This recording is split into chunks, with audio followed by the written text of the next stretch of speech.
नमस्कार, मैं प्रियंका आर्य। आप देख रहे हैं MG media news. Udhayanidhi Stalin Tamil Nadu के मुख्यमंत्री एम.के. स्टालिन के बेटे हैं और राज्य सरकार में मंत्री भी है। उदयनिधि अपने बयान के चलते फिलहाल विवादों में घिरे हुए हैं। उदयनिधि ने ये बयान सनातन धर्म पर दिया। उन्होंने सनातन धर्म को डेंगू, मलेरिया, कोरोना की तरह कहा, इसे खत्म कर देना चाहिए। उदयनिधि ने इस बयान पर साधु संत भी भड़क गए हैं। तो वहीं संघ विश्व हिंदू परिषद ने नाराजगी जताई। उधर बीजेपी ने स्टालिन के बेटे के बयान को लेकर पूरे इंडिया गठबंधन पर निशाना साधा है। गृह मंत्री अमित शाह ने इंडिया गठबंधन की पार्टी पर वोट बैंक की राजनीति का आरोप लगाया। उधर कांग्रेस ने भी इस बयान से किनारा कर लिया है। आपको बता दें कि उदयनिधि स्टालिन ने ये बयान सनातन उन्मूलन सम्मेलन में दिया था। उन्होंने कहा था कि सनातन का सिर्फ विरोध ही नहीं किया जाना चाहिए, बल्कि इसे समाप्त ही कर देना चाहिए। सनातन धर्म समाज, कन्या और समानता के खिलाफ है। कुछ चीजों का विरोध नहीं किया जा सकता, उन्हें खत्म ही कर देना चाहिए। हम डेंगू, मच्छर, मलेरिया या कोरोना का विरोध नहीं कर सकते, हम इसे मिटाना है। इसी तरह सनातन धर्म को भी मिटाना है। उन्होंने कहा, सनातन क्या है? ये सांस्कृतिक भाषा से आया एक शब्द है। सनातन समानता और सामाजिक न्याय के खिलाफ होने के अलावा कुछ नहीं है। सनातन का क्या अभिप्राय है? यह शाश्वत है, जिसे बदला नहीं जा सकता, कोई सवाल नहीं कर सकता, यही इसका मतलब है। उन्होंने आरोप लगाया कि सनातन के लोगों को जातियों में बांटा जा रहा है। आपको बता दें कि गृह मंत्री अमित शाह ने उदयनिधि के बयान को लेकर विपक्षी गठबंधन पर निशाना साधा। अमित शाह ने कहा, तमिलनाडु के मुख्यमंत्री के बेटे समेत अन्य डीएम के नेता कह रहे हैं कि सनातन धर्म को समाप्त कर दिया जाना चाहिए। हमारी संस्कृति, हमारे इतिहास और हमारे सनातन धर्म का अपमान किया है। उन्होंने कहा, मनमोहन सिंह ने कहा था कि बजट पर पहला अधिकार अल्पसंख्यकों का है।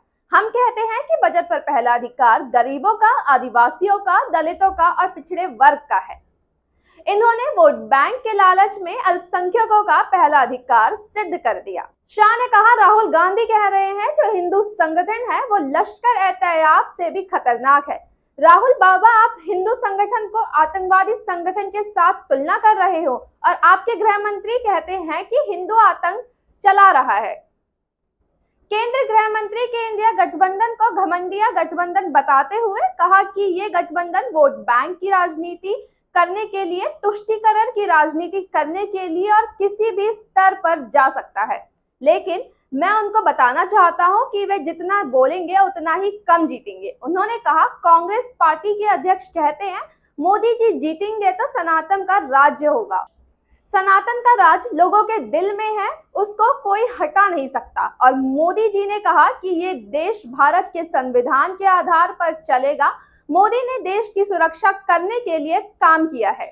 आपको बता दें कि बीजेपी ने उदयनिधि के बयान को हेट स्पीच बताते हुए सुप्रीम कोर्ट में इसके खिलाफ कानून के अनुसार कार्रवाई करने की अपील की।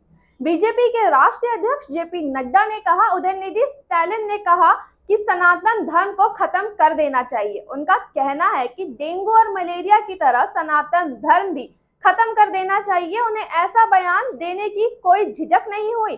क्या उदयनिधि का ये बयान इंडिया गठबंधन की राजनीति रणनीति का हिस्सा है? जहां एक तरफ हम भारत को विकसित राष्ट्र बनाने में लगे हैं, वहीं घमंडिया गठबंधन हमारी संस्कृति, धर्म और संस्कारों पर गहरा आघात करने के प्रयास कर रहा है।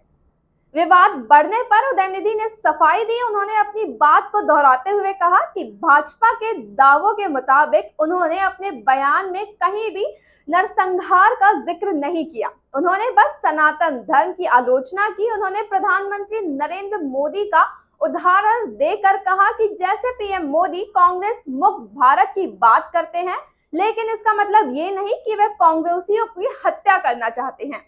उदयनिधि ने कहा, उन्होंने सिर्फ सनातन धर्म की आलोचना की है। उन्होंने कहा सनातन धर्म को समाप्त कर देना चाहिए, लेकिन कुछ लोग बचकानी बात करते हुए कह रहे हैं कि मैंने लोगों को नरसंहार के लिए उकसाया है। मेरे साथ बस इतना ही। देखते रहें एमजी मीडिया न्यूज।